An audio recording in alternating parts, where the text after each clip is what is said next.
Madame la Présidente, moi je suis favorable globalement, mais je connais une partie de ce qui est fait là. Je voudrais souligner auprès de l'Assemblée que tout ça est très positif. Bon, je prends l'exemple du Baradi qui a déjà, pour sa partie commerciale à Flaubert, a eu une réduction de loyer de la ville au moment de son installation, mais c'est un projet très sympathique, avec des gens très sympathiques, etc., qui sont très aidés par la collectivité, et c'est très bien.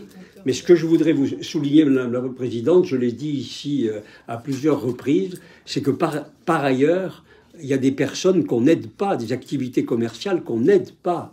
Je rappelle qu'il y a dans la rue Diderot à Grenoble, la métropole, le SMAG et tout ça, vous faites 5 millions d'euros de travaux et il y a une commerçante qui ne peut pas survivre, voilà, qui est dans une situation impossible et que vous tuez. Il n'y en a qu'une.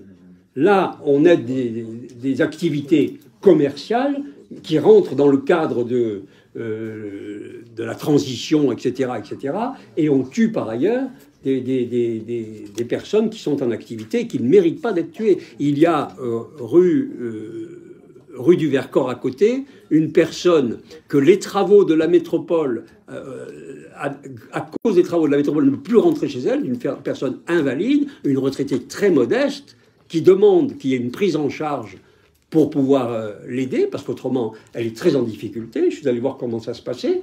Et elle n'a pas d'interlocuteur, elle n'a pas d'aide. Donc on a d'une part des structures parfois très sympathiques, etc., très aidées, et par ailleurs, la métropole créant elle-même le problème qui ne seconde pas nos concitoyens. Donc je vous alerte à nouveau, j'ai écrit au président Ferrari, j'ai écrit au président Laval qui sont très attentifs, je ne doute pas de leur intérêt, mais il ne se passe rien pour eux, et alors qu'on continue à voter des subventions considérables à d'autres.